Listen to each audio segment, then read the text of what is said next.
الشیطان الرجیم بسم اللہ الرحمن الرحیم وما منعنا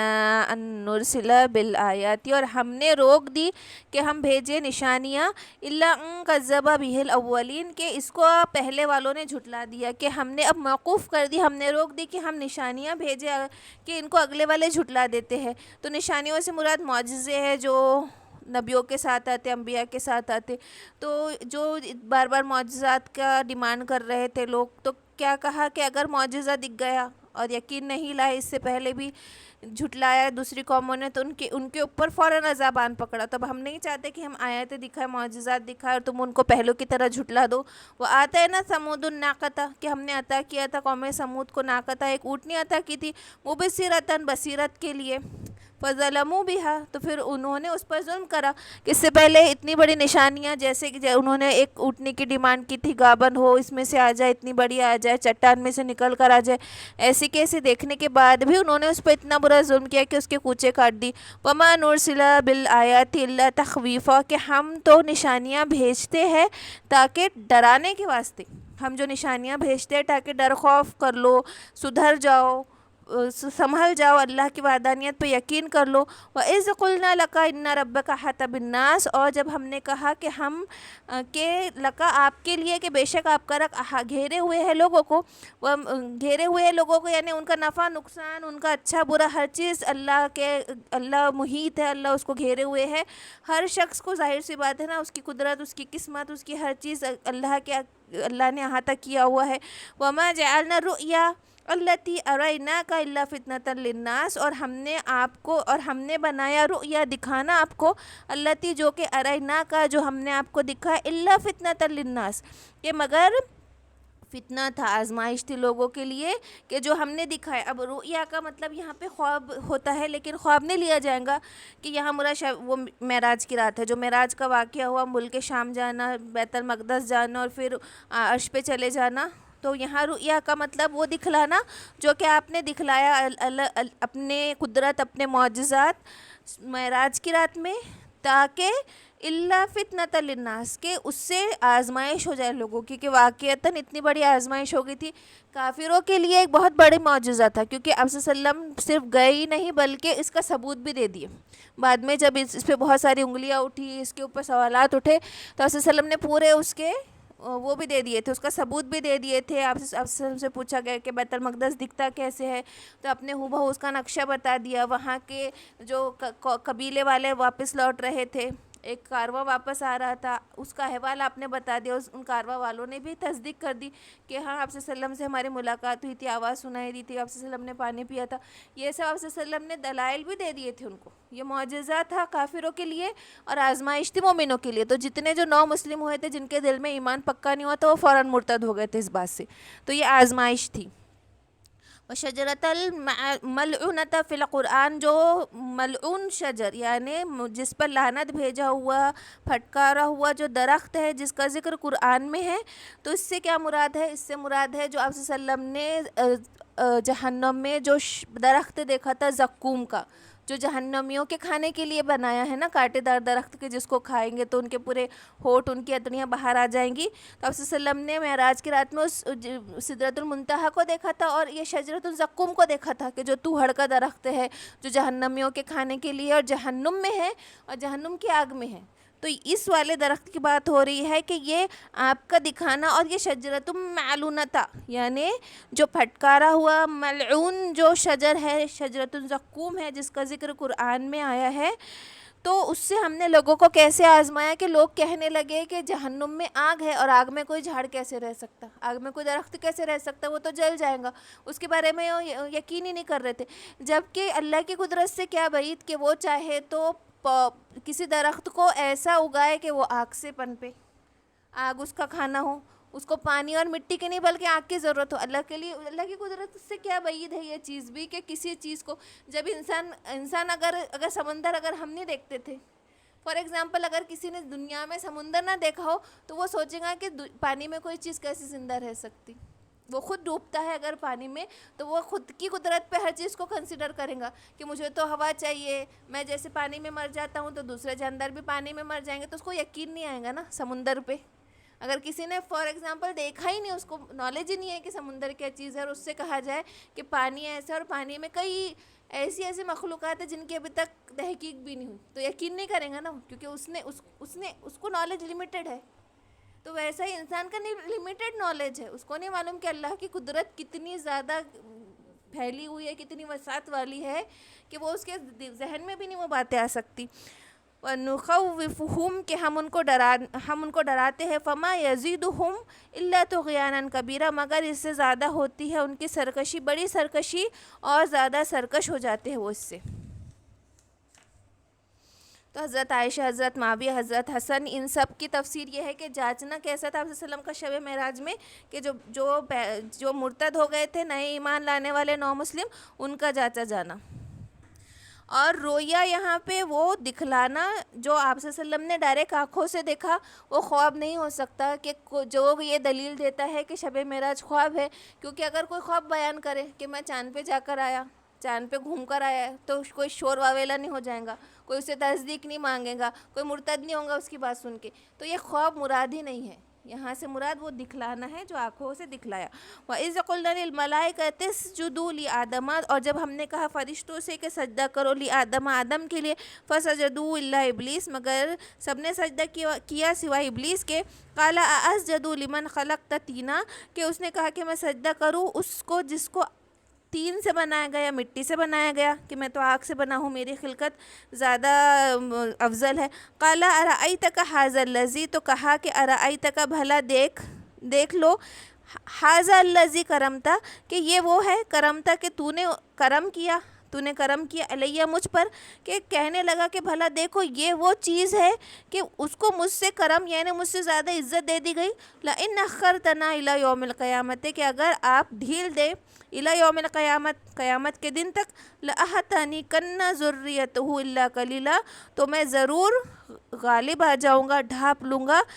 ذریتہ اس کی ذریت کو، اس کی اولاد کو، الا قلیلا مگر تھوڑے بچ جائیں گے. تو جب شیطان نے دیکھا، ابلیس نے دیکھا کہ مجھ کو عزت دے دی گئی،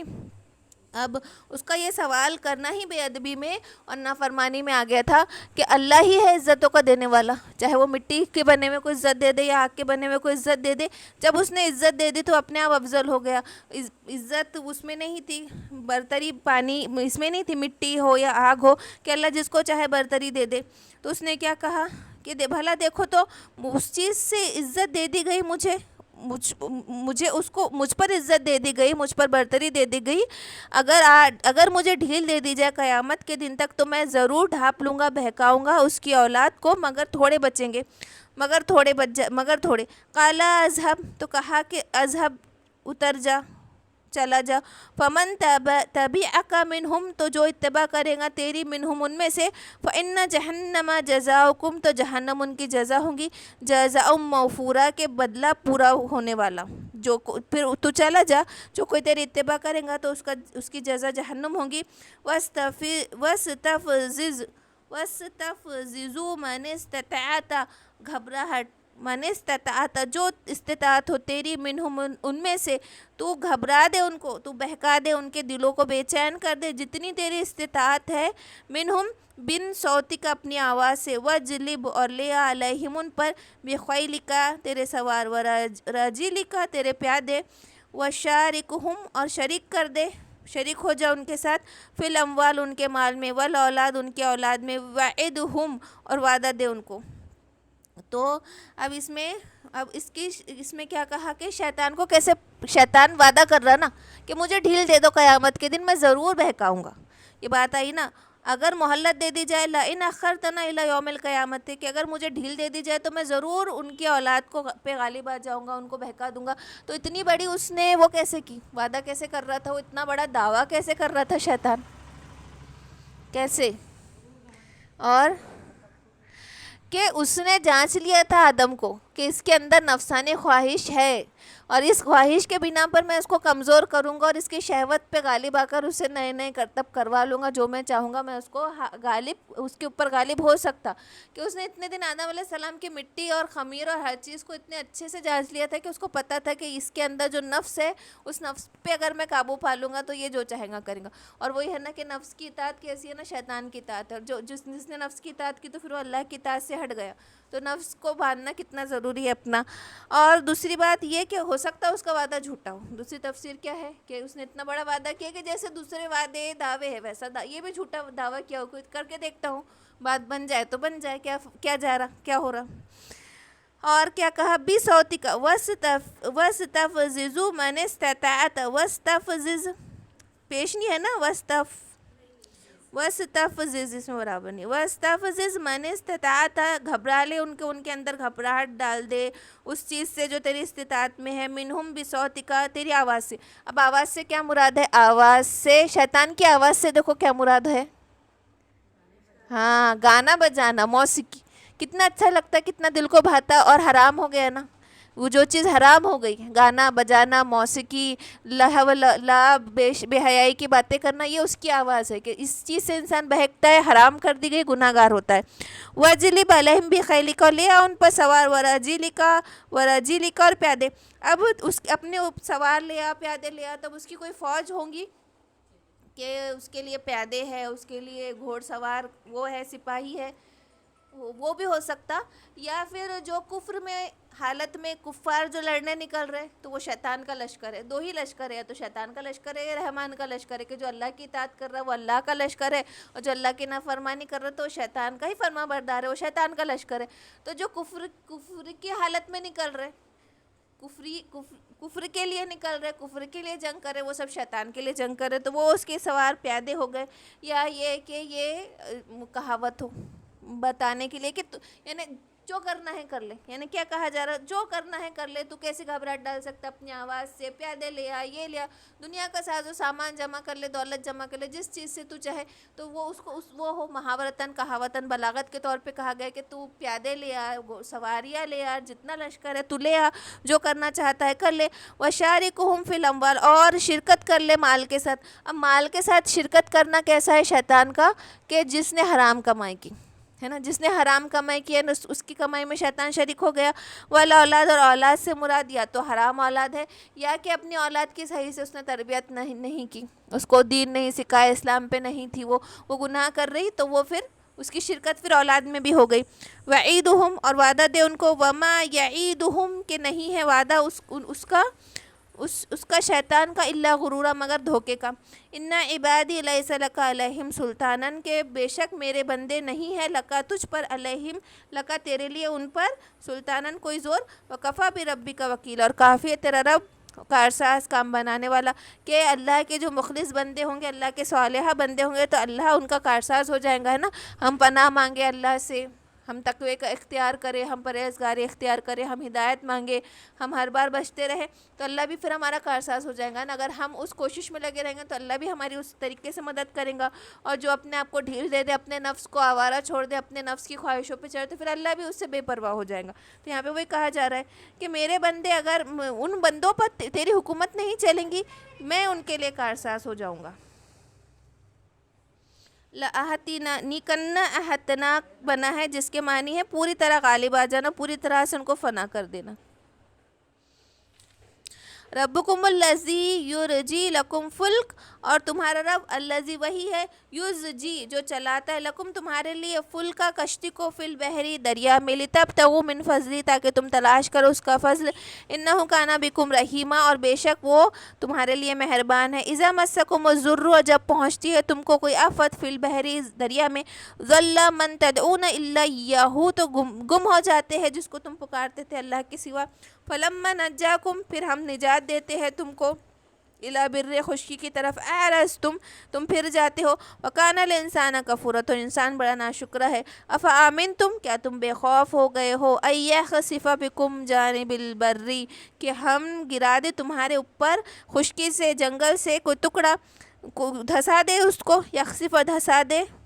خشکی کی طرف سے، اور یرسل علیکم حاسبا یا بھیج دے تم پر آندھی، ثم لا تجدوا لکم وکیلا تو تم نہیں پاؤ گے کوئی نگہبان، ام آمنتم کیا تم بے خوف ہو گئے ہو، ای یعیدکم فیہ تارتن کہ پھر سے لوٹا دے تم کو اسی دریا میں، اخرى دوسری مرتبہ، فیرسل علیکم قاصفا اور بھیج دے تم پہ سخت تند جھونکا، من الرح ہوا کا، فیغرقکم پھر وہ تم کو غرق کر دے، بما کفرتم تو تم ناشکری کرتے ہو اس چیز کے بدلے جس میں تم نے ناشکری کی، ثم لا تجدوا لکم علینا بہ تبیعا پھر تم نہ پاؤ گے لکم تمہارے لیے علینا ہم پر بہ تبیعا کوئی بحث پرس کرنے والا تم کو نہ پاؤ گے اللہ پر، وَلَقَدْ كَرَّمْنَا بَنِي آدَمَ اور تحقیق کہ ہم نے عزت دی کرم کیا بنی آدم پر، وَحَمَلْنَاهُمْ فِي الْبِرِّ وَالْبَحْرِ اور ہم نے اس کو سوار کیا خشکی میں، جنگل میں، بحر میں، دریا میں، وَرَزَقْنَاهُمْ مِنَ الطَّيِّبَاتِ اور ہم نے اس کو رزق دیا سترا، وَفَضَّلْنَاهُمْ عَلَى كَثِيرٍ مِّمَّنْ خَلَقْنَا تَفْضِيلًا اور ہم نے فضیلت دی بہت سو پر، ممن جو ہم نے خلقنا خلقت کی، تفضیلا بڑھائی دی، تو بنی آدم کو اللہ نے کیا کی، بڑھائی دی بہت اپنی خلقت پہ، تو بڑھائی دینے سے کیا مراد ہے، اس میں کافر بھی شامل ہے کیا؟ ویسے تو سب شامل ہے، جو انسان اللہ نے بنایا کہ اس کو خوبصورت بنایا، اس کو جسم دیا، یہاں تک کہ انسان کا اپنی انگلیوں سے کھانا بھی کتنی بڑی نعمت ہے، اللہ نے یہ والی فضیلت کوئی کسی اور کو نہیں دی، زیرو کو انسان کے علاوہ، کہ وہ اپنی انگلیوں سے کھاتا ہے، باقی سارے جانور اپنے منہ سے کھاتے، کوئی ایسا نہیں ہے نا ہاتھوں سے کھانے والا، انگلیوں کا استعمال کرنے والا، اور واقعتاً چاہے وہ کافر ہو، چاہے وہ اللہ کو ماننے والا ہو نہ ہو، جتنا انسان ہے بنی آدم کو اللہ نے سب پہ فوقیت ایسا دے دی کہ وہ اپنے دو پیروں پہ چل رہا ہے، وہ خوبصورت ہے، اس کے پاس ذہن ہے، اس کے پاس شعور ہے، وہ اس کو اتنی ہنر ہے کہ وہ اپنے لیے مکان بناتا ہے، اپنے جسم کو ڈھانکتا ہے، اپنے لیے لذیذ کھانا بناتا ہے، طرح طرح کے ذائقے اس کو سمجھتا ہے، یہ شعور دینا ہی اس کا سب سے بڑے فضیلت تھی، تمام زیرو پر اس کی تمام خلقت پر یہی فضیلت تھی بنی آدم کی۔ اور دیکھو کہ 3 طرح کی چیزیں ہیں نا، کہ فرشتوں کا ایمان کیسے ہوتا ہے نا، مستقل ہوتا ہے نا، وہ بڑھتا ہے نا گھٹتا ہے نا، اور ہمارا ایمان کیسے ہے، گھٹتا رہتا ہے، اور انبیاء کا ایمان بڑھتا ہی رہتا ہے۔ تو دیکھا جائے نا تو انسان چاہے تو اتنی عبادت کرے کہ وہ فرشتوں سے افضل ہو جائے، ہے نا، اور اگر وہ چاہے تو اتنا گر جائے کہ جانوروں سے بدتر ہو جائے، تو فضیلت کیسی ہے نا کہ فرشتوں سے کئی بار آتا ہے نا کہ اگر وہ اتنی عبادت کرے تو فرشتوں سے بھی افضل ہو جائیں گا، اور انبیاء صالحہ جو ہے وہ جو بڑے بڑے فرشتے میکائیل علیہ السلام، جبرائیل علیہ السلام، وہ تو سب سے افضل ہے، کہ وہ عام مومن ان سے افضل کبھی نہیں ہو سکتے، لیکن انبیاء علیہ السلام ان سے بھی افضل ہو سکتے ہیں، اور عام اگر پھر گر رہا ہے انسان گناہوں میں تو پھر وہ جانوروں سے بھی بدتر ہو جاتا ہے، تو ایسی بات ہے۔